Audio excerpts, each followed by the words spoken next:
Hey guys, Brian here. Today I'm going to break down what I'm looking for in a set of flat pedals and how different designs affect how the pedal and really the whole bike feels. So there's a few different options here today, and I've got experience with a ton of different models. So let's jump into it and nerd out on some flat pedals. So flat pedals come in all different sorts of shapes and sizes, and I've kind of landed on a style of flat pedal that really works for me. I think there's like maybe 3 different categories that I put flat pedals in when you're looking at like aggressive enduro or downhill riding. And there's the massive platform pedals, the T-Max, the Kevin Aiello HTs, if any of you remember that pedal, but massive platforms and a ton of grip. And then there's the kind of middleweight pedals, which I am the biggest fan of. The Bergtechs, the DMRs, the Sam Hills all fall into that category. And then there's kind of the dirt jump pedal that is a bit of a different shape. A lot of the pedals in the big platform and kind of mid-platform category have different levels of how concaved they are. The dirt jump pedals, like these PNW ones here, they're actually pretty flat. You could actually say they might even be convex, the opposite of concaved. So that just gives the pedal an entirely different feel and is a bit better in different situations. So let's start by talking through some of these pedals here. I'll start with the Bergtechs, and these are a good pedal to talk about clearance. So why I don't run any of those like large platform high grip pedals is really all about clearance. And I've just had so many crashes of clipping and outside of a pedal at high speeds and just getting sent over the bars that like it's not worth it in my book. I think if you're just riding jumps, if you're doing foot tricks, that huge platform is really nice. Or if you just ride anywhere where there's like no rocks or roots to catch your pedals on, then like that huge platform just is really sweet and it feels super secure and it feels like you got a lot of room to move your foot. But for me, when racing and just riding different terrain, there's plenty of rocks and roots that can catch me and send me for a ride. So I prefer to have pedals that have a little bit more clearance. And these are the Bergtech MK4s. And the biggest difference between the Mark IV and the Mark V is how close the spindle sits to the crank arm. The Mark Vs sit out a little bit more. It is a bit of a bigger platform as well. I've tried the Mark Vs and I do notice myself clipping the pedals quite a lot, but these Mark IVs are some of my favorite pedals. A lot of people won't like how close the pedal sits to the crank. But for me, once I got used to it, I really liked it. There's not an insane amount of pins. They're not crazy tall, but this is just like a really well thought out pedal. And I've had these for about 3 years now, and they spin like they're brand new. Like the build quality, the durability, and the finish on these, like straight chrome, is something I really enjoy. I would say overall grip isn't the highest on these. Some of the other pedals like those Sam Hills and the DMR have a little bit more all-out grip, but I do like the feel of these as long as you're okay with having your foot really close to that crank arm, and it does take some getting used to. So that's my take on the Bergtechs. A solid option, but maybe not for everyone. But by far the pedal that has the most clearance in the bunch. So the next pedal that I'll talk about is the Nukeproof Sam Hill. This is my go-to pedal right now for racing. It's kind of got the best of everything that I've wanted out of a pedal.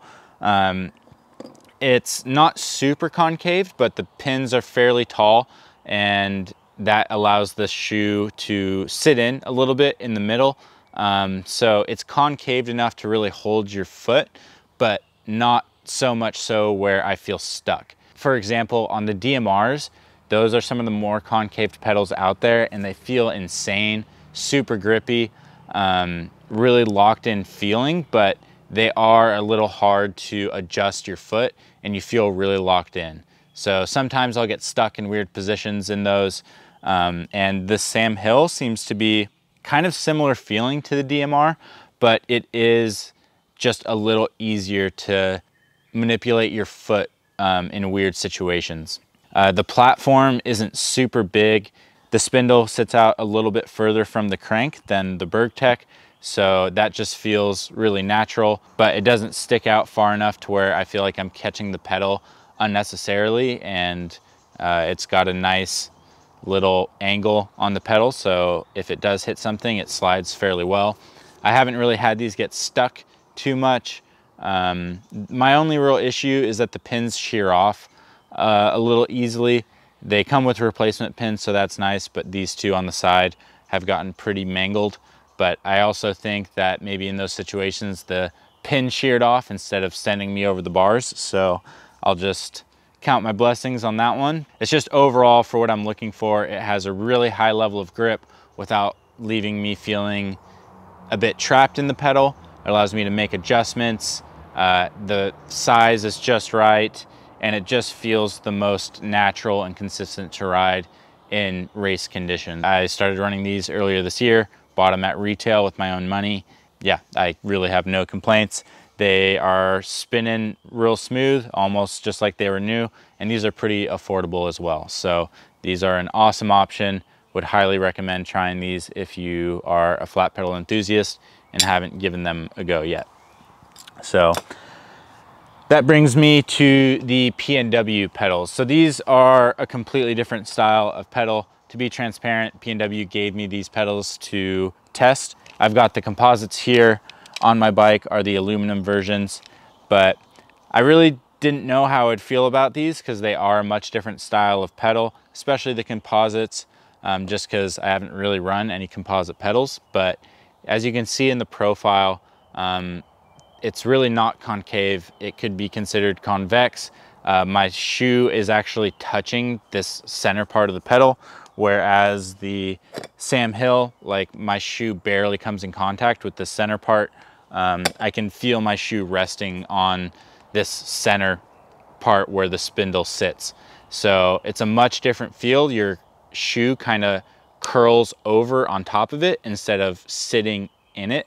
And it definitely doesn't give you the same grip as the Sam Hill, but your foot feels secure enough, and for some reason it just feels super good to hit jumps with them and take my feet off. Like, I just started taking my feet off again just because it felt good riding these pedals. When I started riding them, my feet did blow off once or twice when I wasn't expecting it, but I also think I maybe wasn't like curling my feet over in the way that I really needed to. But after that, I think I adjusted to it, and I really rode these for like almost a month without really thinking twice. And I was riding them on technical trails, jump trails, everything. I think they felt the best on jump trails. I did feel them just kind of like lacking that all-out grip on the most technical rough stuff, but especially for a composite pedal, I was really impressed.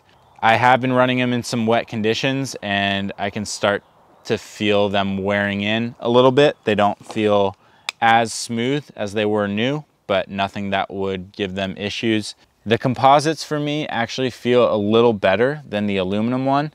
The aluminum pedal has a big bearing right next to the crank, and I can just feel it obstructing my foot from time to time.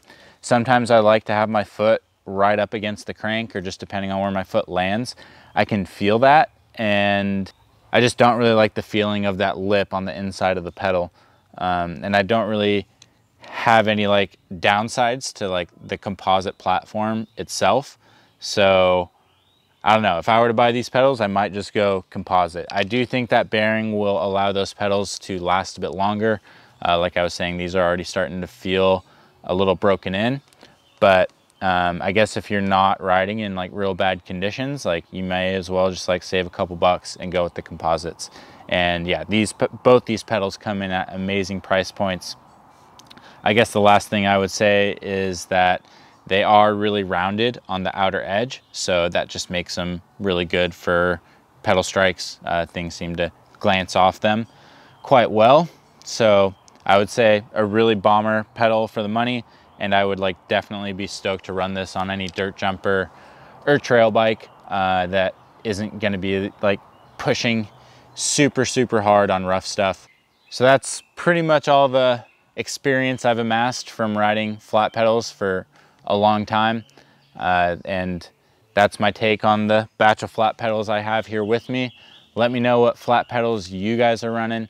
It's so cool that there's so many options out there, and I've heard good things from a few other brands. So let me know if I should try anything else, and I hope you guys enjoyed the video. I'll see you guys in the next one. Thanks.